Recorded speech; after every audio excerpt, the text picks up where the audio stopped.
Buenas tardes y bienvenidos a ya la última charla de este congreso. Vamos a hablar se va a hablar de la acción colectiva tras la nueva directiva 2020/1828, relativa a las acciones de representación para la protección de los intereses colectivos de los consumidores. Nos acompañan en esta charla y el orden un poquito de prelación o de la forma de hablar, o van a hablar en este orden es, primero hablará don Fernando Santos Urbaneja, que es fiscal delegado de consumo en Andalucía, que nos situará un poco dónde estamos y la experiencia de su ejercicio en este tipo de acciones. Después, doña Teresa Armentadeu, catedrática de Derecho Procesal de la Universidad de Girona, que nos introducirá en lo que nos puede llegar a ofrecer esta directiva, básicamente, ¿no? Nuestro tercer ponente es don Francisco Peláez Sanz, profesor titular de Derecho Procesal y director del Departamento Procesal de ESADE. Nos hablará de las actuaciones preparatorias de la acción colectiva y la preparación de la acción colectiva como tal, ¿no? El cuarto ponente, don Javier Jiménez Chacón, que es un compañero y abogado ejerciente en Granada, pues nos hablará un poquito más de la parte procesal, de la acción colectiva, de los problemas que pueden surgir y si le da algo de tiempo, dentro del tiempo que tiene, pues hará una pequeña introducción a las entidades habilitadas. Y el quinto ponente, el ilustrísimo don Juan Francisco Garnica Martín, presidente de la sección 15 de la Audiencia Provincial de Barcelona, terminará las ponencias hablándonos de los requisitos de la admisión a trámite y el sistema de coordinación de las acciones incoadas.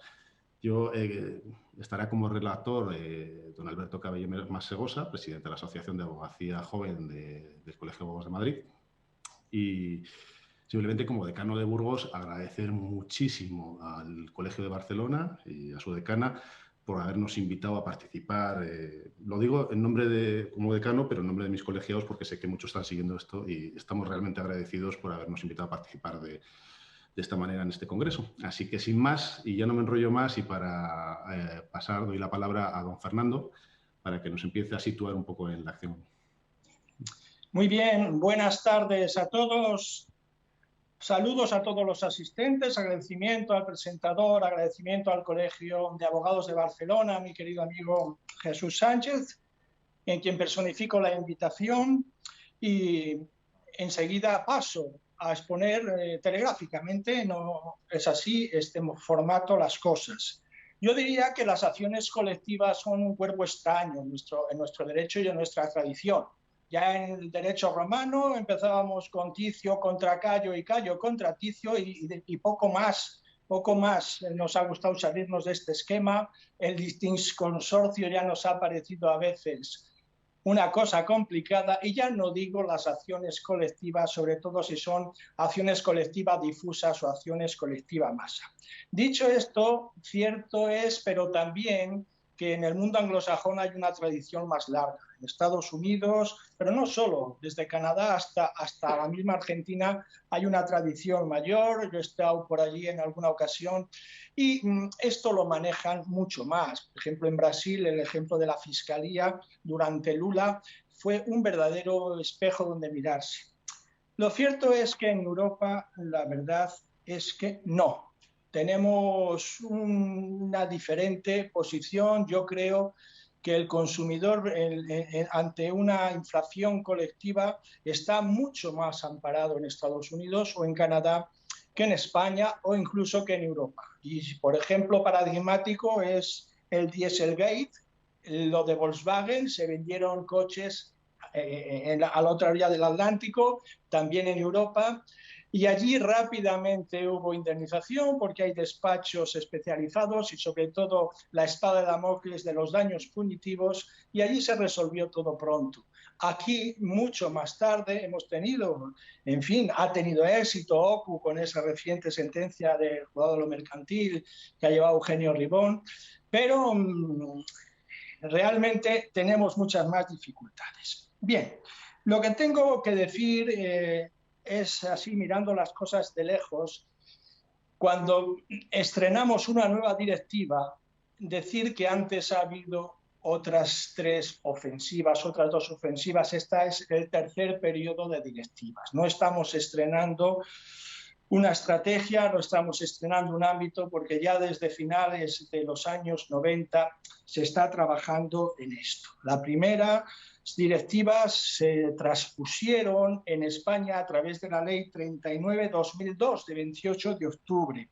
Aquellos 9 artículos, como suelo decir yo, aquellos 9 artículos, qué pena que no se hiciese antes cuando se estaba haciendo la Ley de Enjuiciamiento Civil, la Ley 1/2000, porque este fue el primer parche, ¿no? El primer hacer obras sobre un edificio nuevo y técnicamente bien trabado como era y es la Ley de Enjuiciamiento Civil. Aquellos 9 artículos, el 6, el 11, 15, 52, 221, 249, 250, 711 y 728. Y ala, arreglaros, arreglaros. Bueno, yo no sabía lo que hacía, de verdad, no tenía ni idea cuando el día 12 de marzo del año 2003 puse la que era la primera acción colectiva con acción reparadora unida del Ministerio Público en Europa. Hoy tengo que decir que desde que se terminó, relativamente, se terminó en febrero del año pasado, 17 años me contempla, 17 años y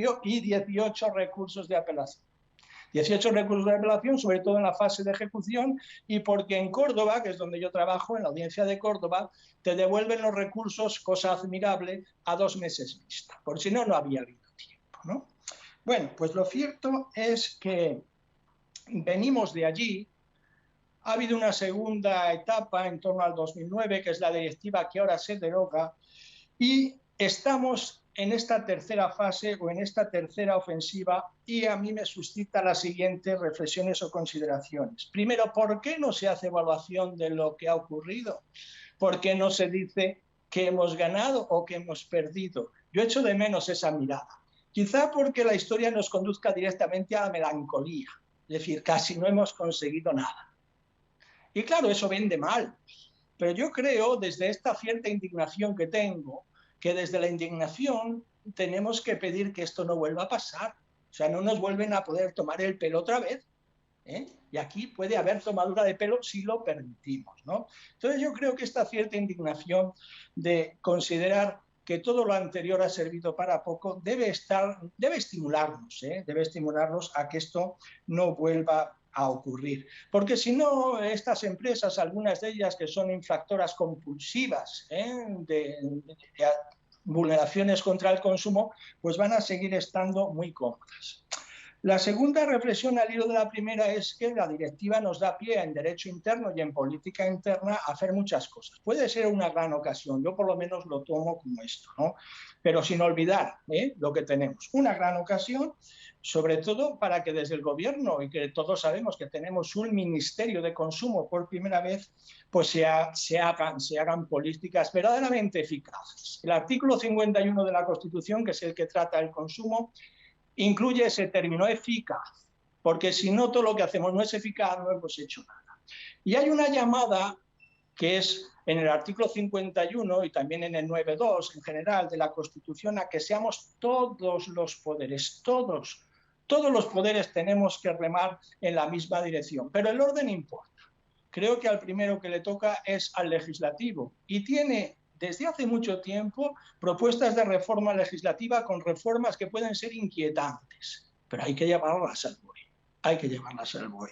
Después está el Ejecutivo y finalmente el Judicial.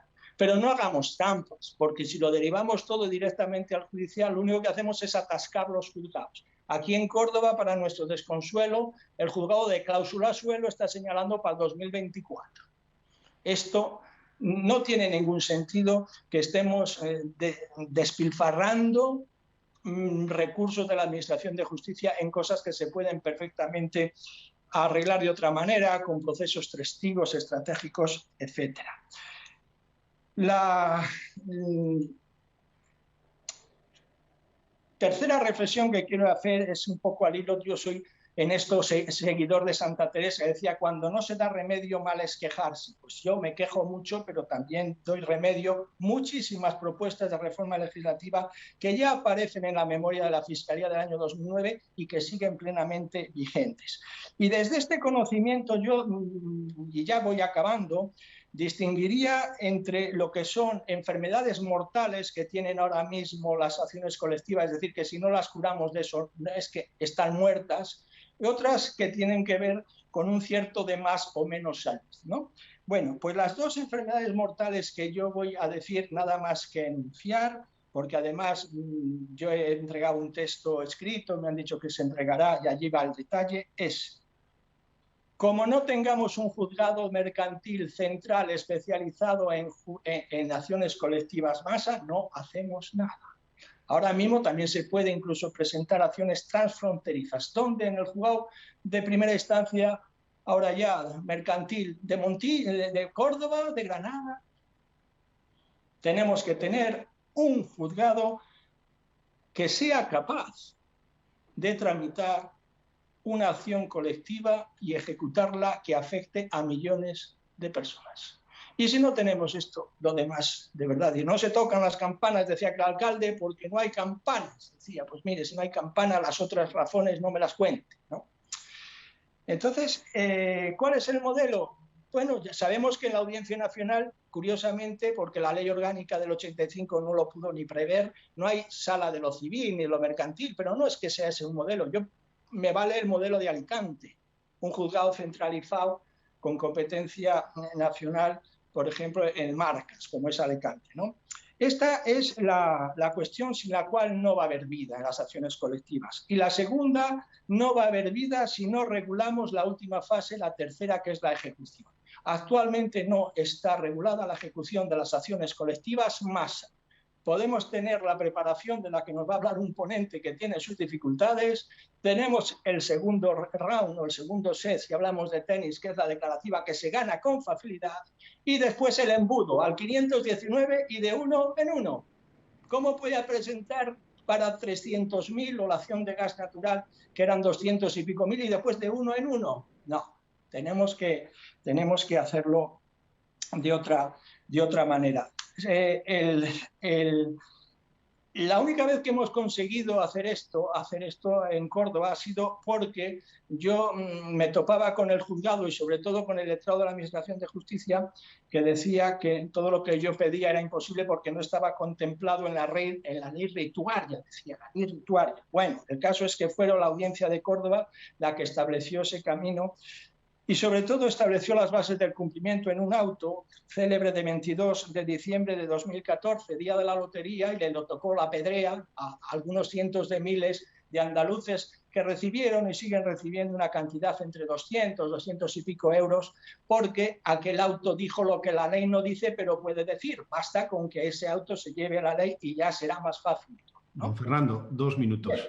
Bien, esos 2 minutos son para las dos cosas que creo que darían salud. Las dos cosas que darían salud, pues sería, hombre, dentro de lo procesal, apostar, el Ministerio Fiscal creo que está en ello, crear una fiscalía de sala de consumo que diese cobertura a las secciones, también la abogacía del Estado, que está un poco inédita, a través de acciones colectivas, órganos de apoyo a la ejecución colectiva. Tenemos un precedente en el caso de la colza, para que, aunque fuese en vía penal, la acción civil, se alquilaron unos locales en la Castellana y se pusieron unos...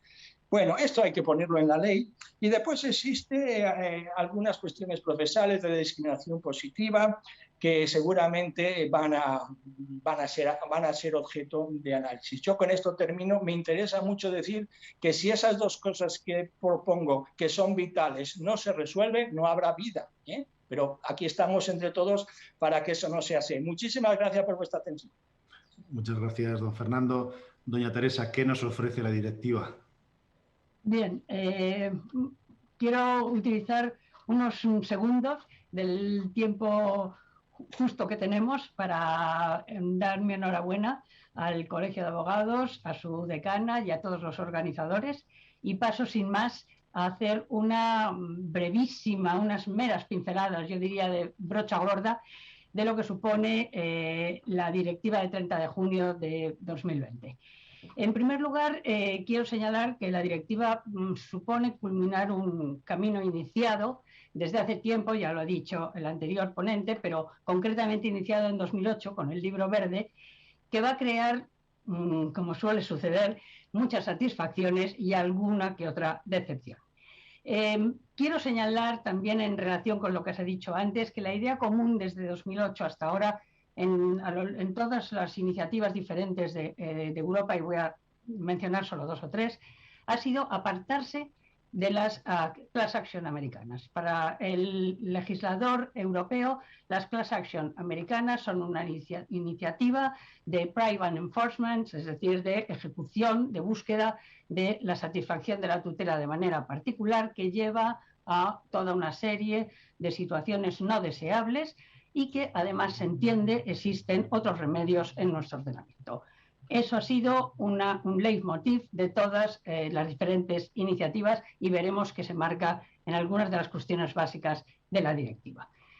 Lo importante, para mí, lo fundamental de esta directiva, dar respuesta y tutela a los derechos de los consumidores mediante acciones de reparación en situaciones individualizadas en que se han lesionado los derechos de un número elevado de personas. Teníamos acciones de cesación, teníamos acciones inhibitorias, no teníamos acciones de reparación con ámbito europeo y esta es la gran aportación desde mi punto de vista. ¿Qué se ha perdido? ¿Cuál ha sido la ocasión perdida? Crear un modelo propio. No se puede decir de la lectura de toda la directiva que exista unas acciones colectivas europeas, a la europea, es decir, que constituyen un modelo propio. El por qué también daré dos breves pinceladas. En el 2008 el Libro Verde perfilaba un tipo de recurso colectivo y en el 2013 se produce una recomendación que intenta que todos los ordenamientos por lo menos tengan en común una serie de cuestiones, como por ejemplo adoptar el sistema de opt-in, es decir, de inclusión, de manera que no se pueda vulnerar el principio de audiencia, entre otras cuestiones. El último empujón, por dar un salto muy rápido, si no, no me daría tiempo, ha sido el New Deal for Consumers de abril de 2008, que ha supuesto, digamos, el antecedente más inmediato de esta directiva y que ha puesto sobre la mesa dos percepciones, dos sensibilidades, que se diría. Una, la de la Comisión y el Parlamento Europeo en pos de la armonización, es decir, de buscar un sistema de acciones colectivas armonizado para los 27 países. Y otra, del Consejo, que entendía que lo que tenía que hacerse era remitir la regulación a los Estados miembros.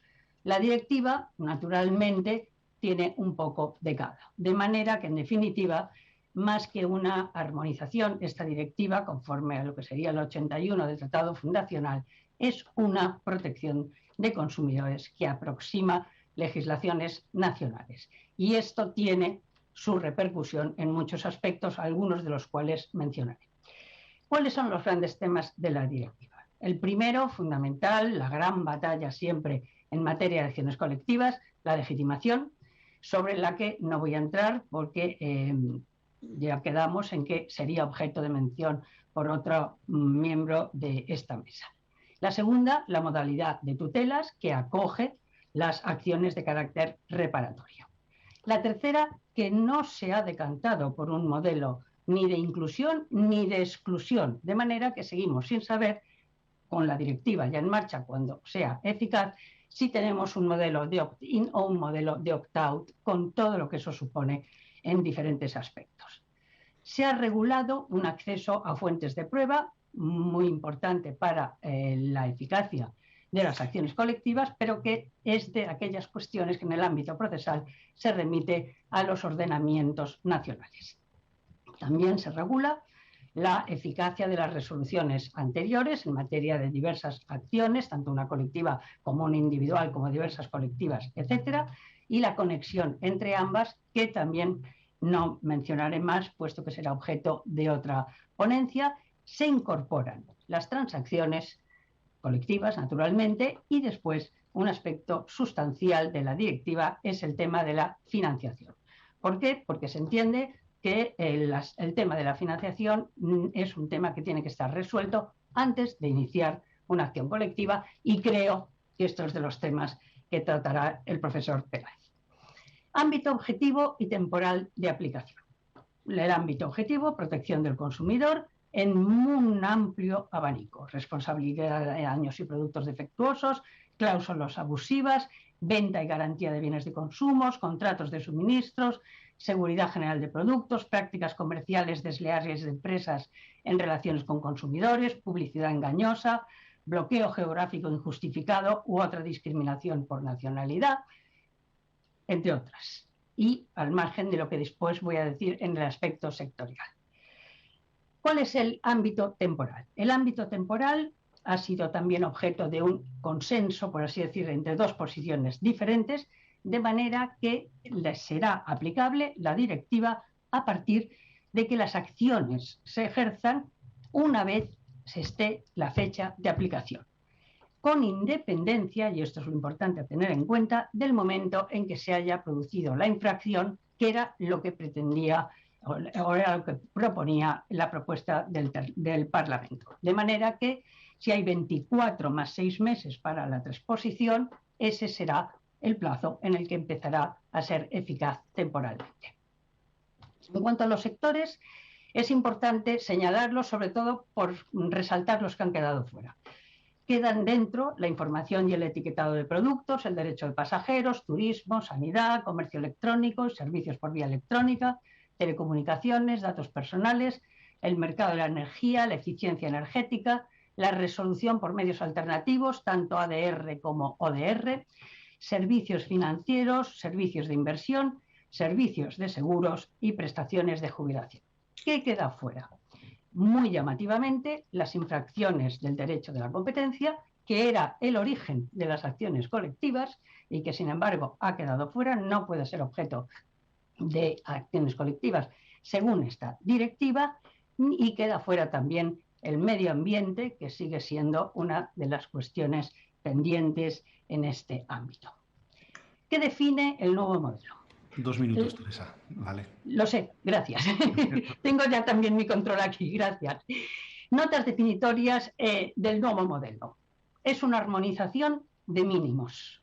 No es un sistema de acciones colectivas europeo.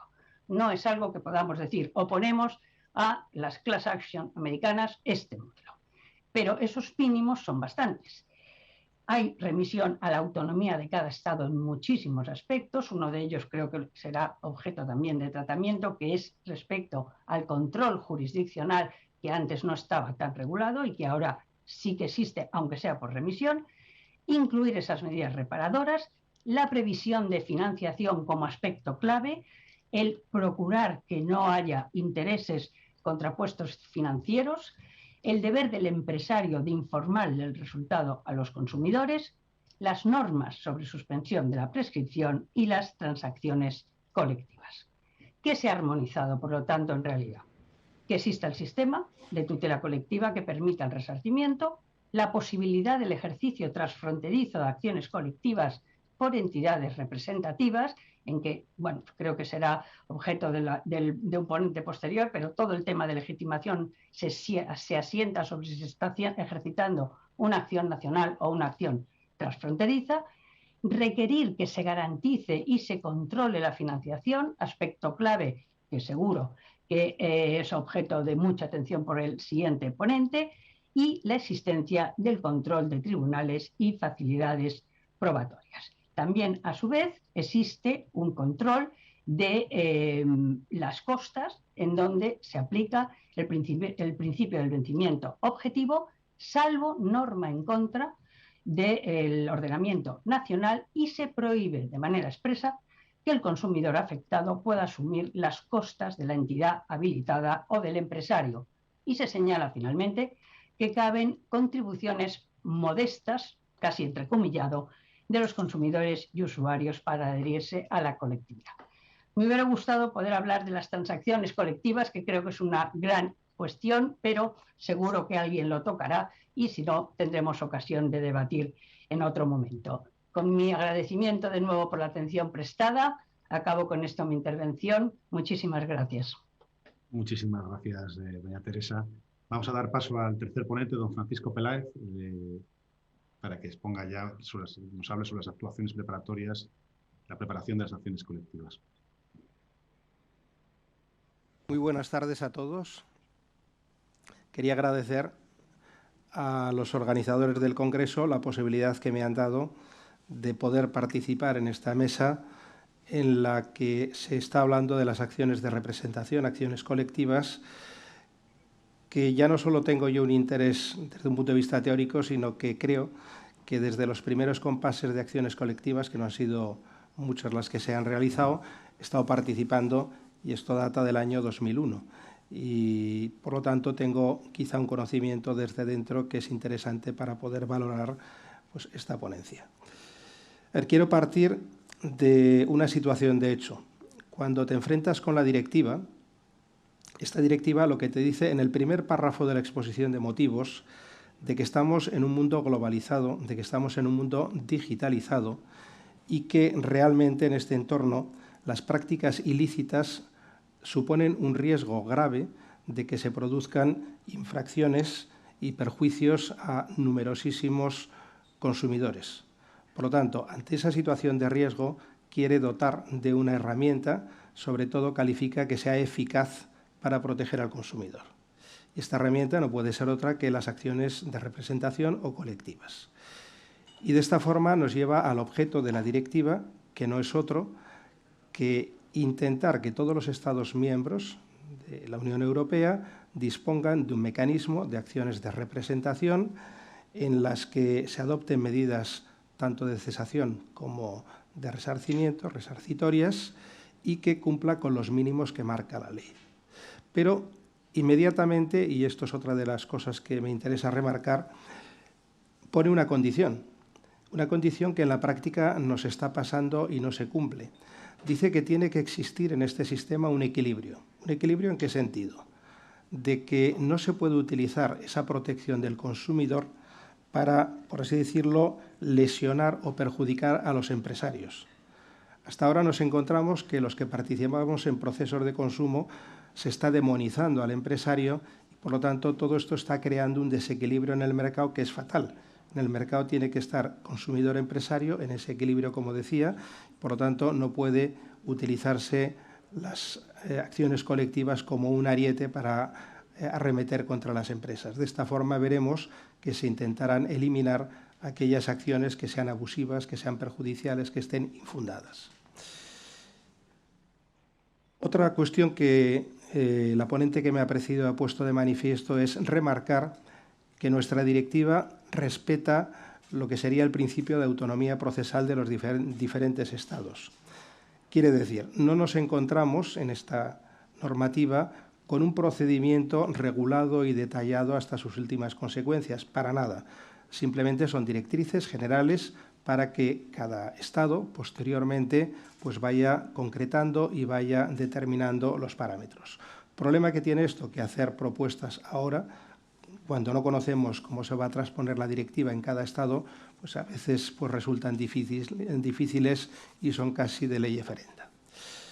Efectuada esta pequeña introducción, quería hacer unas reflexiones previas que son importantes y que desde la práctica creo que son también trascendentes. La primera de ellas es, si la directiva ha detectado que estamos en este entorno nuevo, digital, global, que necesitamos herramientas nuevas, solo podemos encarar un sistema de protección adecuado si nos damos cuenta que nos está llevando a un sistema procesal nuevo, a una práctica forense distinta. Y hasta ahora, aunque había acciones colectivas, estábamos utilizando las acciones colectivas como si fuesen acciones individuales. Y tenemos que ir a un entorno procesal diferente, el de las acciones individuales frente a las acciones colectivas. La segunda reflexión también tiene una importancia y realmente no me he querido morder la lengua y la tenía que decir como fuera. Si nuestra directiva ha dejado dicho de forma clara que la herramienta adecuada, eficaz, para poder proteger a los consumidores son las acciones colectivas en estas lesiones pues, múltiples, lo que tenemos que intentar también es aprovechar esta coyuntura para poner freno a una situación que podríamos calificar de abuso casi fraudulenta, que son la utilización de las acciones individuales en masa para disfrazar, para no utilizar las acciones colectivas, porque estas acciones individuales en masa están convirtiéndose en un negocio para determinados despachos de abogados, además de que no solo es un negocio, sino que perjudican a los tribunales porque los colapsan y van en contra de lo que sería el espíritu de esta directiva. En consecuencia, habría que poner freno a estas prácticas que están encubriendo la posibilidad de hacer acciones colectivas que serían las adecuadas. Finalmente, para encajar el tema que me interesa, que lo iré punteando, la pregunta que yo me hacía es, ¿realmente nuestra normativa de acciones colectivas respeta las directrices de la directiva sobre acciones de representación? ¿Es eficaz nuestra normativa actual? Y la respuesta desde la práctica es rotundamente no, pero con un matiz. La normativa, curiosamente, no está tan alejada de lo que nos dice la directiva. Otra cosa es que no se ha utilizado.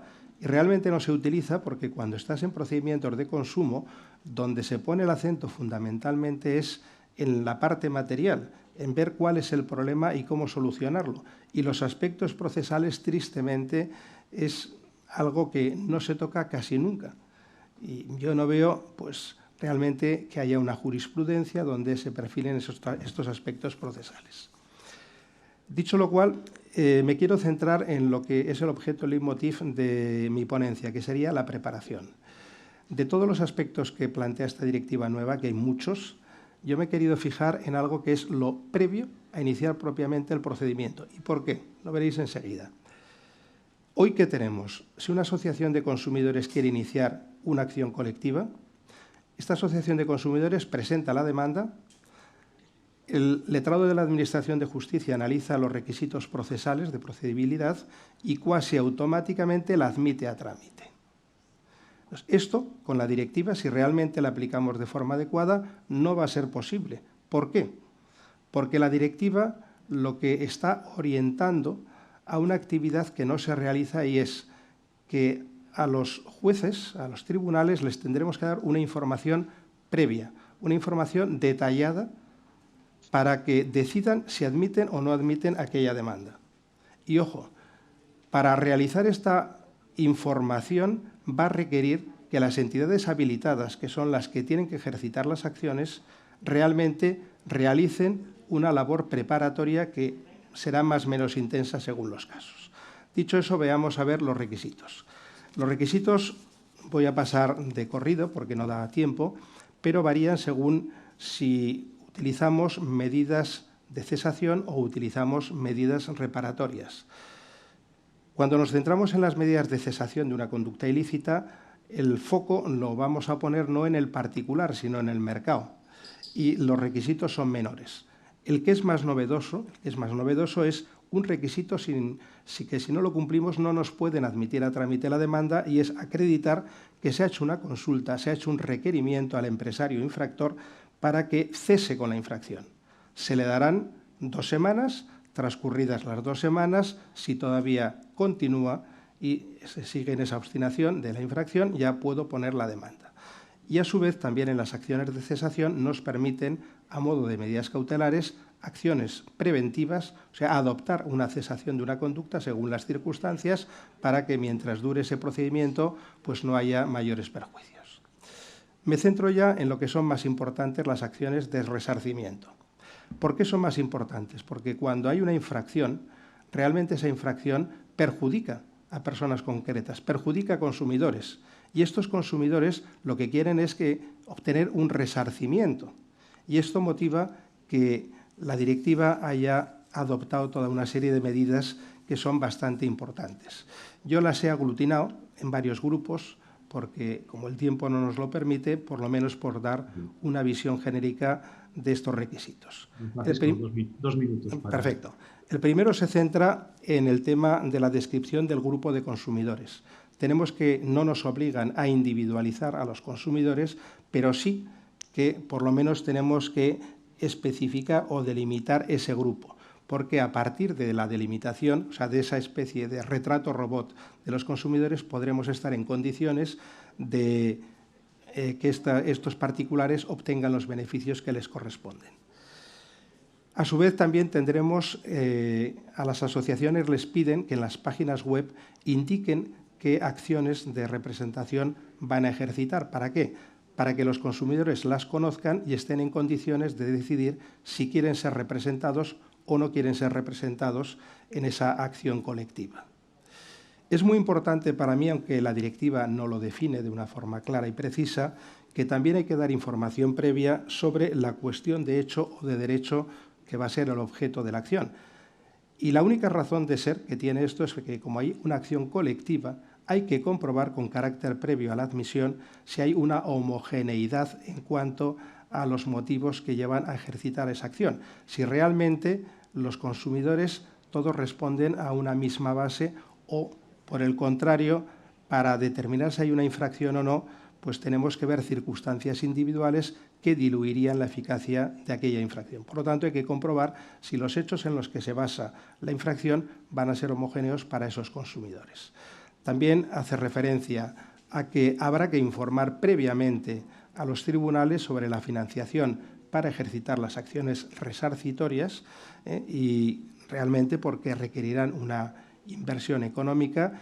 Y, por último, hacer mención a un aspecto que también es muy importante, y es que se pide a los tribunales que intenten fomentar con las entidades habilitadas y con las empresas los acuerdos previos al conflicto. O sea, que en lugar de que se desarrolle el conflicto, que intenten llegar a acuerdos. La conclusión es clara. O sea, tenemos que ir a una nueva práctica.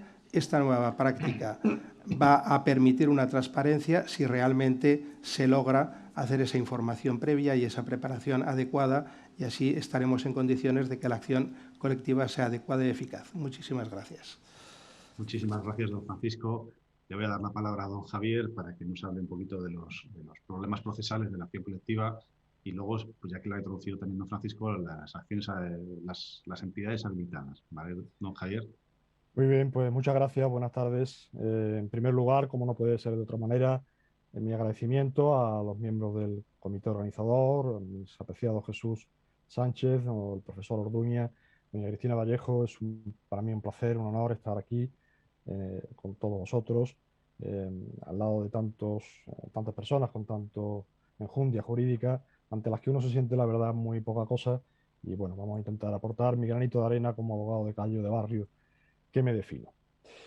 Sin acción colectiva no hay justicia para los consumidores. Esta frase, que no es mía, pero me adhiero plenamente, era el título de unas jornadas que la Sociedad de Consumidores ADICAE, con la que colaboro profesionalmente desde hace unos años, llevó a cabo en el 2014. La frase la acuñó, si no me equivoco, una prestigiosa doctora de Derecho Procesal, doña Matilde Buena.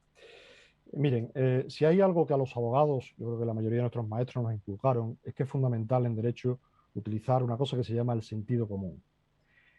Si aplicamos el sentido común, normalmente siempre habrá, me decía mi maestro, una ley o una sentencia que la ampare. Y si no la hay, la habrá o vendrá. Bien, el sentido común trasladado al ámbito en el que nos movemos de la contratación seriada no es otra cosa que la interpretación extensiva de la normativa. En el caso concreto que nos ocupa, efectivamente, como ya se ha dicho antes, no es que no contemos con normativa nacional, la contamos. De hecho, la directiva prácticamente aporta poco. Ahora tocaré un par de aspectos que si acaso puedan ser algo más novedosos, pero no altera mucho. Hay normativa. Lo que ocurre es que está tan dispersa en los distintos cuerpos legislativos, artículos 11 al 15 de la LEC, 221 y 519 de la LEC, Ley de Consumidores y Usuarios, Ley de Condiciones Generales de Contratación, y además de forma tan parcheada y tan superpuesta, que da lugar a una interpretación realmente muy contradictoria entre unos órganos judiciales y otros, y en definitiva se traduce, como ya se ha dicho aquí por los anteriores ponentes, en una falta de eficacia manifiesta en que el resultado de una acción colectiva sea, tanto en el tiempo como en los efectos, el que sería deseable.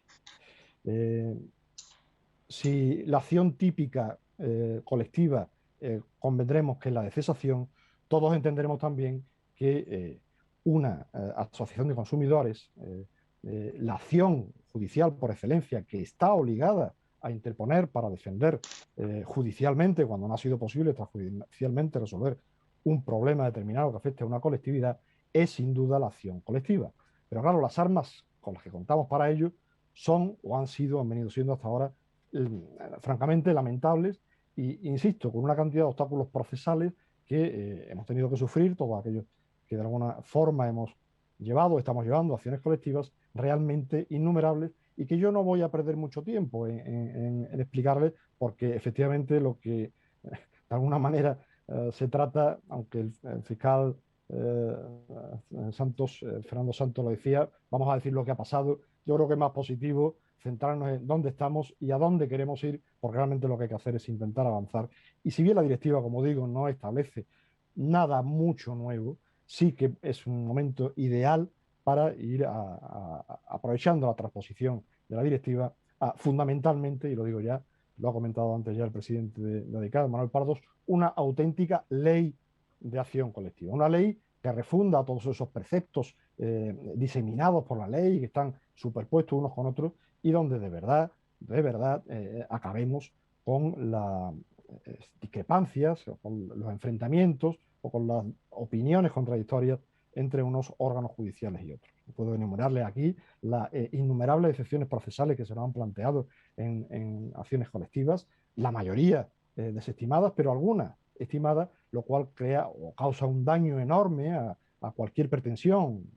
Puedo citarles, por ejemplo, la conocida macrodemanda de cláusula suelo llevada a cabo por ADICAE, que después de 10 años, y aun cuando en segunda instancia se ha estimado íntegramente las pretensiones de la acción, pero llevamos ya 10 años y estamos aún pendientes de que se admitan a trámite o no en el Tribunal Supremo los más de 20 recursos de casación interpuestos por otras tantas entidades financieras. Esto no se puede asumir, esto no puede seguir así, no pueden haber 9.000, 10.000, 15.000 consumidores 10 años esperando a que se les dé su derecho. En febrero de 2019, igualmente, ADICAE interpuso hasta 107 demandas colectivas en materia de gastos hipotecarios, una por cada entidad financiera, y la verdad es que las resoluciones que estamos obteniendo son de los más variopintas, cuando las demandas son prácticamente las mismas, con muy ligeras diferencias, desde las que están estimadas íntegramente conforme al suplico planteado, hasta las que no llegan ni a ser ni admitidas a trámite porque, bueno, pues indebida acumulación de acciones entre la de cesación y reparación,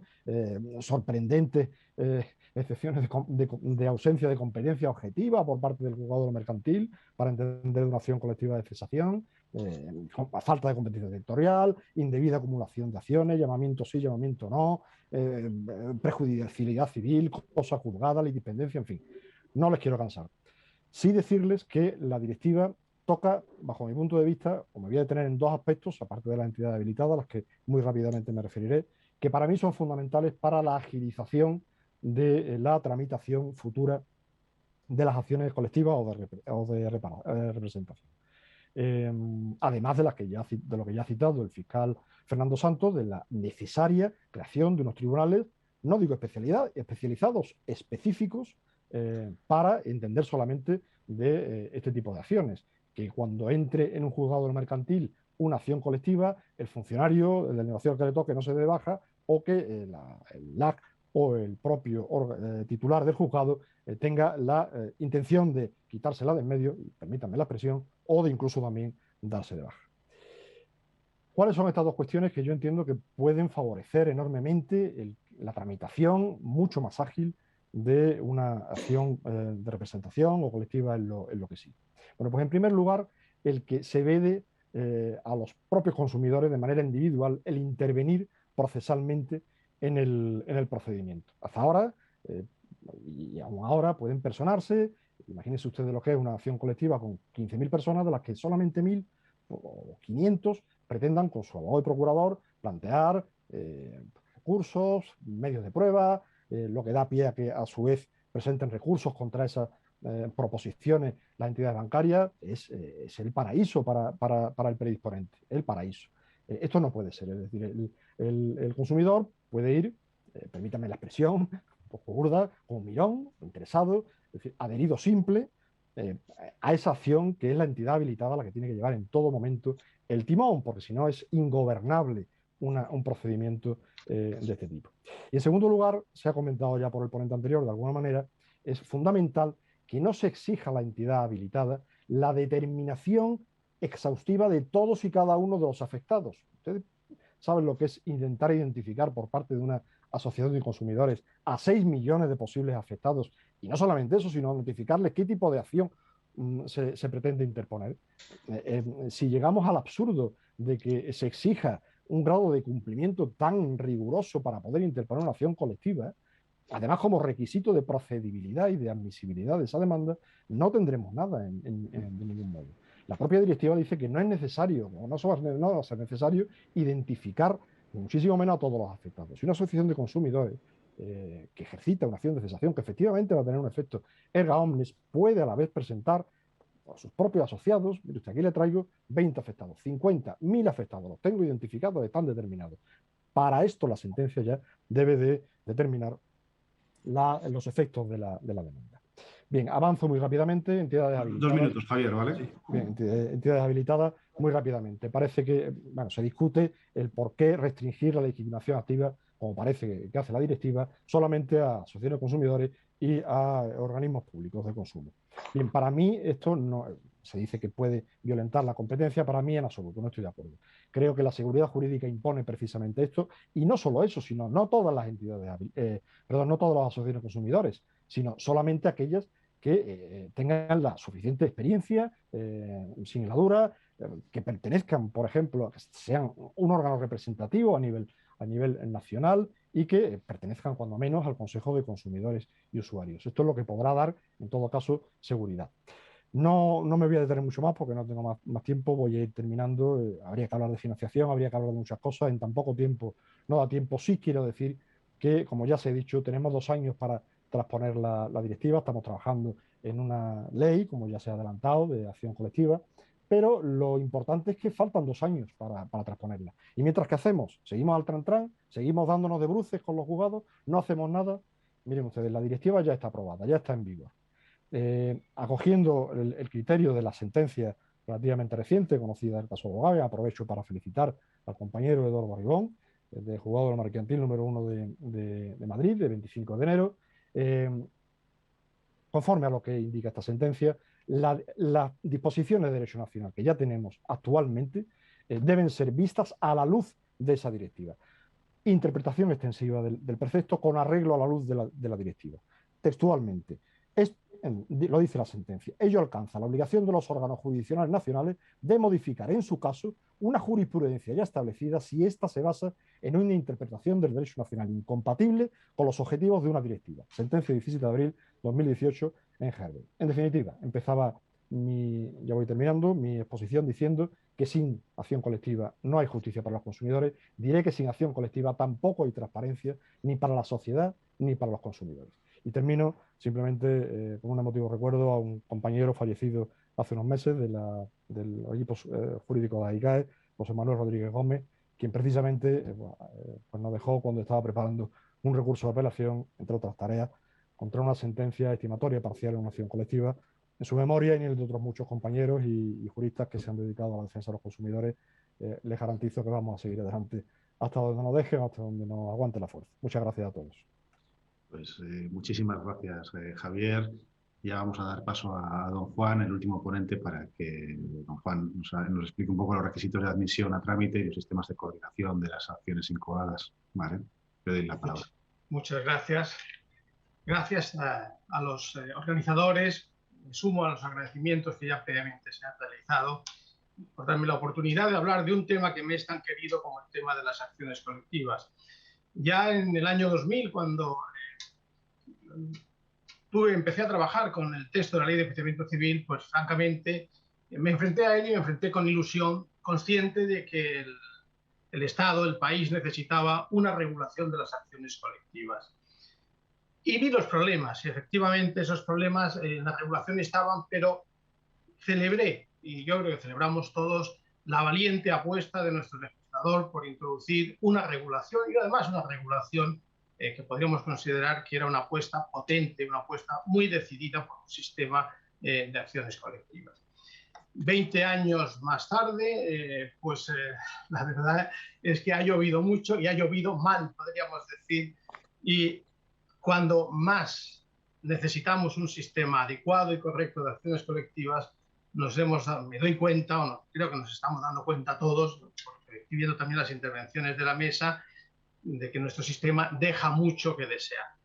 De manera que yo quiero comenzar hablando ahora de la directiva, dándole la bienvenida, porque siendo, es cierto, como decía Teresa, una directiva de mínimos, desde mi punto de vista es la primera vez que en el ámbito de la legislación de consumidores la Unión Europea empieza a hacer cosas razonables. Hasta ahora la Unión Europea huía absolutamente de un sistema serio de acciones colectivas. En esta ocasión, aunque sea, digo, una legislación de mínimos que deja a los estados el desarrollo, empieza al menos a apostar, me parece a mí, por algo razonable. Bien, y creo que tenemos que dar la bienvenida a esta regulación porque nos va a permitir, creo, si la transposición se hace bien y en un plazo razonable, nos va a permitir minimizar averías o hacer frente a las averías que tiene nuestro sistema. He elegido hablar de dos cuestiones esenciales, el sistema de admisión a trámite y la coordinación, porque creo que son las dos cuestiones que plantean unos mayores problemas. Y creo que además la directiva nos puede ayudar a resolver esos problemas. Si hay que acudir a un símil, yo tengo la impresión de que nuestro sistema tiene el motor de un camión y las ruedas de una bicicleta. Y por eso nos está pasando que a la hora de llegar a este momento no nos está dando la respuesta que era de esperar. Bien, la directiva yo creo que nos va a ayudar a intentar resolver esos problemas. Y vamos allá, sin más, a centrarnos en el primero de ellos, el sistema de admisión. Si miramos el texto articulado de la directiva, veremos que no hay absolutamente nada que tenga que ver con el sistema de admisión. Si nos vamos, en cambio, a los considerandos, sí que prestamos atención primero al considerando 49, ahí vemos una gran nota que nuestro legislador debería tomar nota de ella para introducir. El gran déficit que tiene nuestro sistema es que no define qué es una acción colectiva. De manera que, ¿quién ha decidido cuándo se ejercita una acción colectiva y qué es una acción colectiva? Pues han sido los operadores. Y los operadores no han tenido referencias legislativas para decidir cuándo hay o no una acción colectiva, lo cual en el sistema americano del que copiamos nuestro sistema no es así. Lo copiamos mal nuestro sistema. Bien, pues ¿qué nos dice la directiva en el fundamento 49? Dice, el órgano jurisdiccional debe comprobar en la fase más temprana posible si el asunto es apto. Si el asunto es apto. Esto los americanos lo llaman también ese juicio, que es, obviamente no es un juicio formal que lleva el secretario, sino que, como decía antes Paco Peláez, lo debe llevar a cabo el juez y donde tiene que juzgar, entre otras cosas, la más importante, la homogeneidad. Es decir, que las pretensiones individuales que integran esa acción colectiva son entre sí homogéneas, son aptas para ser acumulables. Si realmente en España hubiéramos tenido una regulación sensata y este presupuesto lo hubiéramos tenido incorporado, nos habríamos evitado fracasos tan importantes como los que se han producido en el ámbito de las acciones, condiciones generales que tienen que ver con la transparencia. La transparencia no es homogeneizable, la transparencia es una suma de situaciones individuales que no es susceptible de ser enjuiciada de manera colectiva. Y en cambio hemos tenido acciones colectivas en transparencia, eso sí, cuando luego hemos intentado sacar las consecuencias oportunas y ver si de verdad es una acción colectiva a la hora de determinar los efectos, hemos tenido que recular y decir, sí, es una acción colectiva, pero efectos no. Pues entonces, ¿en qué ha quedado esa acción colectiva? En nada. Ese es el gran fracaso de nuestra acción colectiva por no definir cuáles son los requisitos de la misma. Bien, la segunda cuestión a la que me quiero enfrentar ahora es el sistema de coordinación. Esta es la parte más importante también a la hora de definir qué es una acción colectiva. En cuanto al sistema de coordinación, en nuestra ley de enjuiciamiento civil, la clave de bóveda está en el 222, cuando define los efectos de cosa juzgada en la acción colectiva. Desde mi punto de vista y desde el punto de vista de la doctrina mayoritaria, lo que dice nuestro legislador es que la acción colectiva hace cosa juzgada para todos los consumidores, para todos los que están incluidos dentro del grupo de afectados en la misma. Bien, luego empezó el Tribunal Supremo, luego vino la jurisprudencia, como diría el chiste aquí, luego vino la jurisprudencia y empezó a decir que, hombre, cosa juzgada del todo no, presunción de cosa juzgada. Bien, ya hemos roto el sistema de acción colectiva, que no ha quedado en nada. Bien, ¿qué nos dice la directiva en este punto. Aquí sí, la directiva en el texto articulado, particularmente en el artículo 9. La directiva parte de la idea de que una acción colectiva forzosamente tiene que afectar a los afectados, perdón, a aquellos que están bajo su paraguas, bajo su amparo. Ahora bien, lo que hay que hacer, y en esto remite al legislador nacional, lo que hay que hacer es determinar cuál es el sistema de afectación. Y como decía antes Teresa, ese sistema de afectación puede ser de dos tipos. Que tiene que definir el legislador un sistema de opt-in, en los que los afectados optan por subirse al tren, o de opt-out, en que los afectados deciden excluirse del tren. Pero en definitiva, en uno y en otro sistema habrá afectación para todos los que están definidos dentro de la acción colectiva, sea a través de ese sistema de opt-in, en cuyo caso la afectación será solo a los que se han subido al tren, y en el otro será a todos, salvo aquellos que se hayan bajado del tren. ¿Cuál es el problema de nuestro ordenamiento? Que optó por un sistema opt-out, pero sin regular la opción. Esto es una barbaridad.